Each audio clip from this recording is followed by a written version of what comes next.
মেঘালয়ে অবৈধ কয়লা খনি বিস্ফোরণে মৃতের সংখ্যা বেড়ে 25 জন, গ্রেপ্তার 2 জন, তদন্ত অব্যাহত। মৃতের মধ্যে একজন আল্টোপার গ্রামের ফারুক আহমেদ। আল্টোপারে আরেকজন যুবক বিস্ফোরণে আহত সাইদুর রহমান বর্তমানে শিলচর মেডিকেল কলেজে চিকিৎসাধীন। মেঘালয়ে পূর্ব জয়ন্তিয়া পাহাড়ি থাস্কো এলাকার মাইনসিংঘাটে অবৈধ কয়লা খনি বিস্ফোরণে মৃতের সংখ্যা বেড়ে 25 জনে দাঁড়িয়েছে। গত 5 ফেব্রুয়ারি বৃহস্পতিবার এই বিস্ফোরণ ঘটে। শেষ খবর পাওয়া পর্যন্ত কাছাড় জেলায় 6 জনও বিস্ফোরণে প্রাণ হারিয়েছে।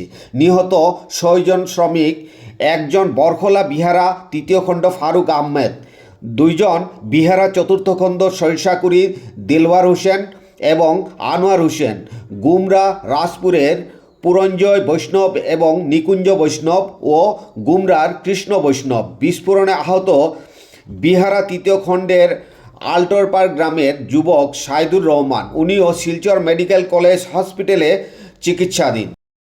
বিস্ফোরণে যে কয়লা খনি যে মারা গেছে যে ছেলেটা, এটা আপনার নেই? আমার ছেলে। নাম কিতা আছে? ফারুক আহমদ। ফারুক আহমদ। ফারুক আহমদ। ওহো, আচ্ছা আচ্ছা। কেমনে কিতা হয়ে মারা গেল ওইখানে? এগুলো তো আমি তো দিনমজুরি মানুষ।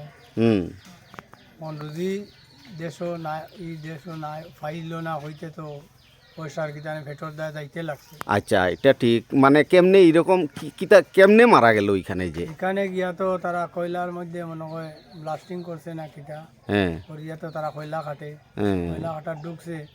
এরপরে কয়লাটা কিরকম আগুন উঠে গেছে, আগুন উঠিয়া এর ভিতরে মারা গেছে। এ ভিতরে আসিল? ভিতরে আছে। আচ্ছা আচ্ছা। তারা তো মারা গেছে, মারা যাওয়ার পরে তারা বাইরে করা হয়েছে। আপনার ছেলের নাম কিতা আছে? ফারুক আহমদ। ফারুক আহমেদ। আপনি তানের বাবা? বাবা। আপনার নাম কিতা? রহিমউদ্দিন। রহিমউদ্দিন। আচ্ছা, আপনার ফারুক আহমেদ যে ছেলে, যে তাই বিয়া করছেন নানি? বিয়া করছে। ও, ফ্যামিলি আছে, হ্যাঁ। নাতি একটা আছে, নাতিন একটা। ও নাতি নানি? ও নাতি। ও, কয় বছর হইব?